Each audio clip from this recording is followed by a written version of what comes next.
James கேமரானோட Avatar third part movie fire and ash.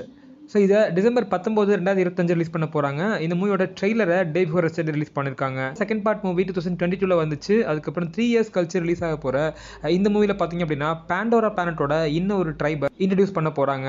So way of வாட்டரில் மெட்காயினா அப்படின்னு சொல்லிட்டு ஒரு வாட்டர் கிளானை இன்ட்ரடியூஸ் பண்ணியிருப்பாங்க. ஸோ இதில் பார்த்தீங்க அப்படின்னா த ஆஷ் ட்ரைப் அப்படின்ற ஒரு ட்ரைபை இன்ட்ரடியூஸ் பண்ண போகிறாங்க.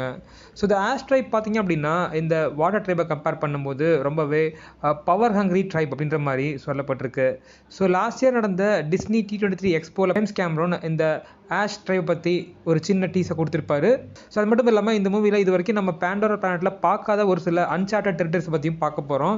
So going deep into the territories that haven't seen before by the audience அப்படின்ற மாதிரியும் சொல்லியிருக்காரு. ஈவன் இந்த நாவி பீப்பிளோட எனிமீஸாக இந்த மூவியில் காட்டப்பட போகிறது இன்னும் ஒரு ஈவில் நாவி குரூப் அப்படின்ற மாதிரி சொல்லப்படுது. இந்த மூவி ரொம்ப எமோஷனலாக இருக்கும் அப்படின்ற மாதிரியும் சொல்லியிருக்காரு. ஸ்டேக்ஸ் ரொம்ப அதிகமாக இருக்கும்.